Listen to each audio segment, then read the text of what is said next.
I feel like food is a feeling. It's not just something that you eat. It's not just something that you go out and you order some random thing and you eat it and the job is done. I feel like it's supposed to be a whole experience from beginning to end.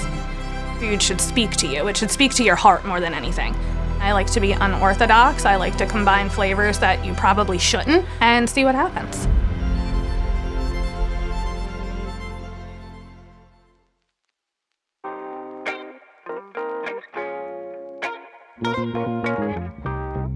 So starting the Cured Plate and kind of choosing that name's a big emphasis, pretty much just being very elevated cheese and charcuterie boards. Being able to take such simple elements and make an edible masterpiece was something I just had a huge passion about. So then over time, kind of started shifting and becoming more of a craft kitchen and sourcing more local ingredients and really pressing the envelope. So we decided to change the name. We are switching it to the Black Sheep Craft Kitchen and Provisions.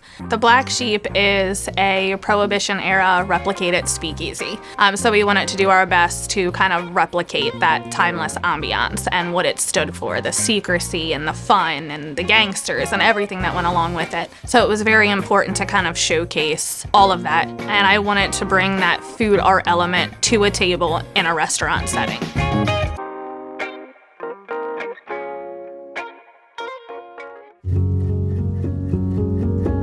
So everybody has different tragedies that happen in their lives. We all do. They just look very different for each one of us. It ultimately makes you decide who you want to be. The first kind of big hit, I would say, to the family was my son's father passed away from a drug overdose. My oldest at the time was special needs, so he, didn't really understand much. So that changes life very quickly, changes your perspective on life. So this was in 2014. And then in 2016, in April, my oldest, he was 12 at the time, was flown to University of Maryland Medical Center in Baltimore. And that is where they learned that the tubing between the third and fourth rib came apart and his brain hemorrhaged. And we lost our son. And I guess what happens is you no longer know yourself and you have two options. So you do good with it or you do bad with it. 2023, we heard that a spot was opening up in downtown Milford. I felt that that was a perfect opportunity for me to find myself, to survive, if that makes sense. Kind of get your mental game together. So for me, it was wanting to be somebody. Somebody a while ago had said something to me and it never really resonated until recently, and they said that time is the only currency that we have that we never know the balance.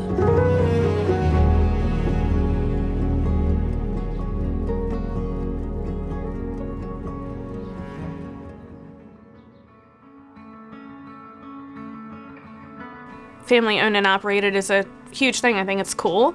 Unfortunately for my children, all of them but one were working age and could participate, and I really desperately needed their help in the beginning. I didn't have any clue what I was doing. Working with your husband in the kitchen, it's very challenging and it's a very demanding environment, but it works. And I think it just makes the foundation of your relationship stronger, and it makes all the little tiny details in it stronger. And then your children seeing that, the good and the bad. It's important. It builds character, makes them tough.